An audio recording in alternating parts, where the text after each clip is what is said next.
નમસ્કાર મિત્રો, આ વિડીયોમાં આપણે શીખીશું સ્વિંગ ટ્રેડિંગ કે તમે અઠવાડિયામાં કે 10 દિવસમાં જે નાના અમથા 10,000 લગાવીને તમે 1,000 કે 500 કેવી રીતના કમાઈ શકો છો. અને આ વિડીયો હું મોબાઈલથી જ તમને સમજાવીશ, કારણ કે તમે લોકો પણ મોબાઈલથી જ સ્વિંગ ટ્રેડિંગ કરશો. એટલે ચાલો આગળ વધીએ, ટાઈમ ના બગાડીએ. થોડોક લાંબો વિડીયો બની જશે, તો કૃપા કરીને એક જ વિનંતી છે કે તમે આ વિડીયો પૂરો જુઓ. મિત્રો, જે મારો બ્રોકરેજ છે એની એપ્લિકેશન છે એન્જલ વન, એ હું અહીંયા ઓપન કરું છું. અને તમારા જોડે પણ હશે, જેમ કે તમે શેરને લેવડ દેવડ કરો છો, જેમ કે ઝરોદા હશે, અપ સ્ટોક હશે, કે ગમે તે XYZ હશે. તો મિત્રો, સૌથી પહેલાં અહીંયા હું મારા વોચ લિસ્ટ ઉપર આવી ગયો છું. અને હવે અહીંયા તમે ખાસ ધ્યાન આપજો, કારણ કે શરૂઆત શીખવાની હવે અહીંયાથી જ એક ઇમ્પોર્ટન્ટ છે, જે તમે શીખીને અને સમજીને આને અપ્લાય કરીને સ્વિંગ ટ્રેડિંગ કરીને સારા એક પૈસા કમાવી શકો છો. તો જો સૌથી પહેલાં તો હું આપને એટલું જ કહીશ કે હું 5 વર્ષથી આમાં કામ કરું છું અને આ સ્ટ્રેટેજી સારું કામ કરે છે અને આ સેટઅપ પર સારા તમને પ્રોફિટ પણ બનાવી આપે છે. તો મિત્રો, સપોઝ કે મારે અદાણી પાવર ખરીદવો છે, તો હું જો એને ત્યાં ટચ કર્યું, એના ચાર્ટ ઉપર જઈશ, તો મિત્રો અહીંયા ચાર્ટ એનો આવી ગયો છે. અને અહીંયા જે અહીંયા તમારે આવી રીતના લાઈન હશે, તો એ લાઈનની જગ્યાએ તમારે અહીંયા કેન્ડલ્સ કરી દેવાનું છે. અને કેન્ડલ કોને કહેવાય કે આજે એક છે ને, આને કેન્ડલ કહેવાય આપણે. જેમ કે આ જો અહીંયા કેન્ડલ, આ એનો લો છે અને આ એનો હાઈ છે, બરાબર. આ તો તમે બેસિક સમજી શકશો યુટ્યુબમાં, જેમ કે તમે અમુક વિડીયોમાં પણ જોઈને. તો આપણે અહીંયા સ્વિંગ ટ્રેડિંગ શીખવાની છે, તો આપણે એક આમાં હવે ઇન્ડિકેટર લગાવીશું. જેમ કે મેં અહીંયા લગાવી દીધું છે, દેખાય છે આ બ્લુ કલરની લાઈન, એ એક મારું ઇન્ડિકેટર છે. એનું નામ છે મૂવિંગ એવરેજ. તો મિત્રો, હવે જો મારે અદાણી પાવર ખરીદવો છે, પણ અત્યારે હું નહીં ખરીદું, કારણ કે અત્યારે આનું આ એક ડાઉન ટ્રેન્ડ ચાલી રહ્યું છે. જો અહીંયા નીચેના ક્રમમાં નીચેની સાઈડ જતો તમને દેખાશે. તો મારે જ્યારે પણ બાય કરવો હશે, તો હું શું કરીશ, મારે ખાલી સ્વિંગ ટ્રેડિંગ કરવી છે.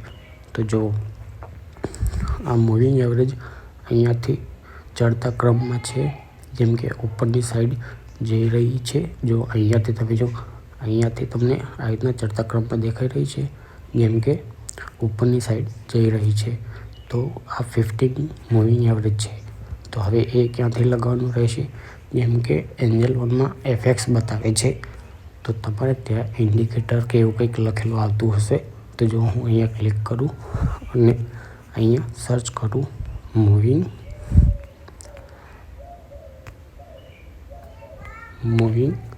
એવરેજ, જો આ બતાવી દીધું. નકર પછી સિમ્પલ મૂવિંગ એવરેજ પણ અમુકમાં લખેલું આવશે. તો આ મૂવિંગ એવરેજ ઉપર હું ક્લિક કરું તો એ લાગી ગઈ. અત્યારે મારે ઓલરેડી લાગેલી છે. તો તમારે લોકોને જો અહીંયા MA9 લખેલું આવશે, તો અહીંયા ક્લિક કરીને અહીંયા સેટિંગમાં જવાનું અને જે એની ઇનપુટ છે એમાં જવાનું. પછી આ લેન્થ છે ને 9, એની જગ્યાએ તમારે 50 કરી દેવાનું. બસ આટલું જ, બીજું કશું જ કરવાનું નથી. બાકી આ જેમ છે એમનું એમ રવા દેવાનું છે. અને પછી અહીંયા ઓકે ઉપર ક્લિક કરી દેવાનું. તો જો આ 15 મૂવિંગ એવરેજ જે છે એ લાગી ગઈ છે. તો ઓલરેડી મારા જોડે એક લાગેલી છે, તો હું આને અત્યારે બંધ કરી દઉં છું અને કાઢી નાખું છું, બરાબર. તો હવે તમારે ટ્રેડ લેવો હોય અને સ્વિંગ ટ્રેડિંગ કરવું હોય, તો સ્વિંગ ટ્રેડિંગ કોને કહેવાય કે મારે ખાલી એક નાનો અમથો સ્વિંગ જ પકડવો છે. જેમ કે હું તમને બતાવું, જો અહીંયાથી લઈને આ એક સ્વિંગ કહેવાય. બસ મારે એટલો જ સ્વિંગ પકડવો છે. જેમ કે મને 6-7% મળે, તો હું એમાંથી મારું થોડા ઘણું પ્રોફિટ બનાવી શકું છું. પછી બીજી વાર જુઓ, આમાં તમારે કેવી રીતના ટ્રેડ કરવાનું હોય એ હું હવે તમને સમજાવી દઉં. જો મૂવિંગ એવરેજ આવી રીતના રાઇઝિંગ હોવી જોઈએ, જેમ કે ચડતા ક્રમમાં હોવી જોઈએ. જો અહીંયા ચડતા ક્રમમાં છે ને, આવી રીતના હોવી જોઈએ. જો આવી રીતના ચડતા ક્રમમાં રાઇઝિંગ હોવી જોઈએ, ના કે આવી રીતના આમ ડાઉન ફોલ હોવી જોઈએ. હંમેશા આપણે યાદ રાખવું કે આવી રીતના ચડતા ક્રમમાં જ હોવી જોઈએ. તો ચાલો હવે હું તમને ટ્રેડ કઈ રીતે લેવું એ સમજાવું. તો સૌથી પહેલાં તો હું ડિલીટ કરી દઉં. જો હવે આ મૂવિંગ એવરેજ રાઇઝિંગ તો છે બરાબર, પણ મારે આને બાય કરવો છે. તો હું ક્યારે કરીશ? જ્યારે આ 1 ડે ટાઈમ ફ્રેમની કેન્ડલ છે. જો અહીંયા ટાઈમ ફ્રેમ પણ આવશે, જેમ કે 1 મિનિટ, 5 મિનિટ, 10 મિનિટ. તો આપણે અહીંયા 1 ડે ઉપર ક્લિક કરી દેવાનું છે. 1 ડેમાં ટાઈમ ફ્રેમમાં જેમ કે અહીંયા મૂવિંગ એવરેજ ઉપર એક કેન્ડલ અહીંયા જો સપોર્ટ લેશે. જો સપોર્ટ લઈને ઉપરની સાઈડ ગઈ તો અહીંયા હું એને બીજા દિવસે ખરીદવું હશે તો હું ડાયરેક્ટ આને ₹1 વધારે જ ખરીદીશ. કારણ કે જો આનો હાઈ છે, આ કેન્ડલનો હાઈ કેટલો છે? ₹254 બરાબર. તો હું બીજા દિવસે આને ખરીદીશ ₹255 ઉપર, અને મારું સ્ટોપ લોસ રાખીશ જે એનો લો છે એનાથી ₹1 નીચે. તો જેમ કે 231 છે લો, તો હું આને ₹230 નીચે મારું સ્ટોપ લોસ રહેશે. પછી અહીંયાથી હું મારો ટાર્ગેટ રાખીશ એ જે આ કેન્ડલનો અંતર છે લોનો ને હાઈનો. જેમ કે જો 231, સપોઝ આપણે રાઉન્ડ ફિગર 230 લઈ લઈએ, તો 230નો લો છે અને 254નો હાઈ છે. તો સમથિંગ ₹24 છે. તો હું ₹20 ખોવા રેડી છું. મારે ₹40 કમાવા છે બરાબર. તો જો અહીંયાથી 254 છે, તો આપણે બીજા આમાં 40 એડ કરી દઈએ એટલે ₹294 ટાર્ગેટ આપણો રહેશે. કે જ્યારે 294 આ શેર આવશે ત્યારે હું આમાંથી નીકળી જઈશ. તો જો 294 અહીંયા જો આવી ગયો, 289, 321 બરાબર. એટલે તમે આમાં 1:1 કે 1:3નો પણ ટાર્ગેટ લઈને ચાલ્યા શકો છો. કારણ કે આમાં એક સારી રીતના ટ્રેડિંગ કરતાં તમે શીખી જશો તો તમને ઓટોમેટિક તમારા ટાર્ગેટ તમને શોધતા આવડી જશે અને તમે આમાં સારું પ્રોફિટ પણ કરી શકો છો. અને આજે એનો પાછલો અદાણીનો ચાર્ટ હતો એ રીતના હું તમને બતાવું છું. પછી આગળ પણ ઘણીવાર વર્ક કર્યો છે, એવું નથી કે નથી વર્ક કર્યો. પછી જો અહીંયા પણ જો આ રાઇઝિંગ છે ને બરાબર. જો અહીંયા રાઇઝિંગ છે, હું તમને બતાવું.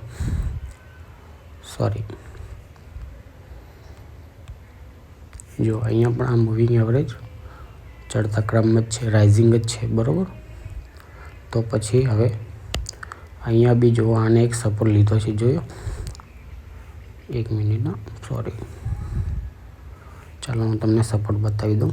જો અહીંયા સપોર્ટ લીધો ને એણે, એ કેન્ડલે હેમર કેન્ડલ બની છે બરાબર. તો ત્યાંથી આણે સપોર્ટ લીધો. પછી તમારો અહીંયાથી જે ટ્રેડ છે લેવાનો, એનો હાઈ ને લો આપણે ચેક કરી લઈએ. જો આ કેન્ડલનો લો છે 580 અને હાઈ છે 605, એટલે ₹25નું અંતર છે ને. તો જો ₹25નું અંતર છે ને, તો આપણો ટાર્ગેટ કેટલો? ₹50 હોવો જોઈએ, એટલે 1:2. જેમ કે આપણે અહીંયાથી ટાર્ગેટ હવે જોઈશું કે ₹655 આ શેર જાય છે કે નહીં. તો સૌથી પહેલાં જુઓ ₹605, એટલે આપણે 606નો બાઇંગ ઓર્ડર બીજા દિવસે રહેશે. તો અહીંયા આપણી એન્ટ્રી તો થઈ ગઈ બરાબર, કેમ કે અહીંયા એ દિવસે 636નો હાઈ હતો બરાબર. તો હવે જોઈએ આપણે આનું આગળ. જુઓ 642 અને ₹692 એનો આ કેન્ડલનો હાઈ છે. એટલે આપણો ઓલમોસ્ટ ટાર્ગેટ અહીંયાથી અહીંયા સુધી અચીવ કરી લીધો. જેમ કે જુઓ અહીંયા એક આ નાનું અમથું સ્વિંગ છે ને, આપણે આ કેન્ડલથી બાય કર્યું હતું, તો અહીંયાથી આ સ્વિંગ આપણે નાનું અમથું કેપ્ચર કર્યું અને આમાંથી આપણે એક સારું રિટર્ન બનાવ્યું, બરાબર. તો એ રિટર્ન આપણું કેટલા પર્સન્ટેજ બન્યું તો એ પણ હું તમને બતાવી દઉં. તો પ્રાઇસ રેન્જમાં જઈએ. આપણે અહીંયા 606ની ખરીદી હતી, બરાબર. અહીંયાથી લઈને આપણે 695નું 665નું આપણો ટાર્ગેટ હતો. તો જો આપણે 9.94% એટલે કે 9.5% ખાલી કેટલા દિવસમાં લઈ લીધા. જો આ એક કેન્ડલ, પહેલાં તો હું આ ડિલીટ કરી દઉં તો તમને કેન્ડલ જોવા સારી રીતના મળશે. જો આ દિવસે આપણો ટ્રેડ અહીંયાથી સ્ટાર્ટ થઈ ગયું. તો જો 1 કેન્ડલ, 2 કેન્ડલ, 3 કેન્ડલ, 4, 5 અને 6 દિવસમાં આપણે 10% જે છે આમાંથી રિટર્ન મેળવી લીધું. પણ હંમેશા એક ખાસ આમાં એટલું ધ્યાન રાખજો. હું એક કામ કરો, હું ફોન છે ને થોડોક મોટી સ્ક્રીન કરી નાખું એટલે તમને લોકોને ચાર્ટ જોવામાં પણ મજા આવશે. હું ફોન છે ને રોટેટ કરી નાખું છું, તમે પણ કરી દેજો હવે. તો જો હંમેશા ફોન મૂવિંગ એવરેજ છે ને આવી રીતના રાઇઝિંગ હોવી જોઈએ. રાઇઝિંગ એટલે કે જો આવી રીતના કેવી રીતના અહીંયા જે રાઇઝિંગ છે ને અહીંયાથી આવી રીતના જ હંમેશા મૂવિંગ એવરેજ રાઇઝિંગ હોવી જોઈએ. જો હું ડ્રો કરું આવી રીતના આમ ચડતા ક્રમમાં હોવી જોઈએ અને આવી રીતના અહીંયા સપોર્ટ હોવો જોઈએ. જો અહીંયા એક સપોર્ટ છે, જોયો આ સપોર્ટ આવી રીતના હોવો જોઈએ. તો એ ટ્રેડ છે ને તમારું બહુ સરસ અને સારી રીતના ચાલશે. તમારે કોઈ જગ્યાએ પછી ટિપ્સ લેવા નહીં જવું પડે કે નહીં કોઈ દિવસ કોઈની જરૂર પડે, બરાબર. પણ અહીંયા જો સ્ટોપ લોસ થઈ ગયું, જોયું. એટલે સ્ટોપ લોસ પણ થાય છે, એવું ના સમજતા કે આ ચાલશે ને ચાલશે જ. જો અહીંયા રાઇઝિંગ હતી, અહીંયા આની ઉપર તમને બાય પણ મળી ગયું. જો આનો હાઈ હતો 570, તો અહીંયા 571 જ્યારે એની હાઈ 576ની કેન્ડલ બની આ હાઈની. તો જો અહીંયા બાય થઈ ગયો અને પછી આની નીચે જે તમારો સ્ટોપ લોસ હતો 537, તો જો સ્ટોપ લોસ થઈ ગયો, બરાબર. અહીંયા પણ એવું એમ કે સ્ટોપ લોસ પણ થાય છે. તો આવી રીતે એવું નથી કે આ અદાણી પાવરમાં ચાલશે. આપણે ચાલો બીજા ચાર્ટ ઉપર, બીજા કોઈના શેરના ચાર્ટ ઉપર પણ જઈને ચેક કરી. તો મિત્રો આ શેર છે જુઓ હિન્ડાલ્કો, બરાબર. તો હવે તમને અહીંયા બતાવી દઉં કે આ કેવી રીતના કામ કરે છે. જો અહીંયા પણ મૂવિંગ એવરેજ આવી રીતના રાઇઝિંગ જ છે આ, બરાબર. પછી જો અહીંયા સપોર્ટ લીધો આણે આ ગ્રીન કેન્ડલે. તો હંમેશા ધ્યાન રાખવું, જ્યારે ગ્રીન કેન્ડલ આ જે 50 મૂવિંગ એવરેજ રાઇઝિંગ છે ત્યાં સપોર્ટ લે તો એના જે કેન્ડલ બન્યું હોય એક દિવસની 1 ડે એના હાઈ જે હોય એના ઉપર હંમેશા આપણે ₹1 ઉપર બાય કરવાનું રહેશે. તો જો હું પહેલાં ડિલીટ કરી દઉં. તો જો આ કેન્ડલે અહીંયા સપોર્ટ લીધો છે, બરાબર. આ ગ્રીન કેન્ડલ હોવી જોઈએ, કાં તો પછી હેમર સારો આવો રેડ હોવો જોઈએ. જેમ કે આ હેમર છે એવી રીતના, આ રેડ હેમર છે ને એવી રીતના હોવો જોઈએ.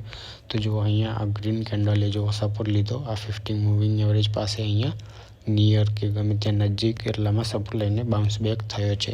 તો આનો હાઈ છે ₹450, એટલે આપણે 451નો ટાર્ગેટ આમાં ₹451ની ઉપર જ્યારે ટ્રેડ થાય ત્યારે આપણે આમાં ટ્રેડ લઈ શકીએ છીએ. તો જો 451થી આપણો ટ્રેડ ચાલે છે અને જે લો છે એ ₹439.90 એટલે આપણે 440 એટલે ₹10નો આપણો જે છે એ છે ટાર્ગેટ. જેમ કે 1:1 ₹10 રહેશે અને 1:2 એટલે કે ₹20 રહેશે. તો હવે આપણે જોઈએ 450 છે, બરાબર. તો અહીંયા હવે જ્યારે પણ આ શેરમાં 470 આવશે તો મારો 1:2 ટાર્ગેટ જે છે એ પૂરો થશે. અને જો મારે 1:3 કરવો હશે તો હું આને 480 સુધી પણ હોલ્ડ કરી શકું છું. તો જો આમાં 1:3 પણ અચીવ થયો જ છે. જેમ કે આનો અહીંયા જો હાઈ આ કેન્ડલનો ₹492 છે. તો મિત્રો ટ્રેડિંગ એકદમ ઇઝી છે, પણ લોકો ભ્રમિત કર્યા છે ઇન્ટ્રાડેમાં અને ઓપ્શનમાં લોસ બતાવીને ને એવી રીતના.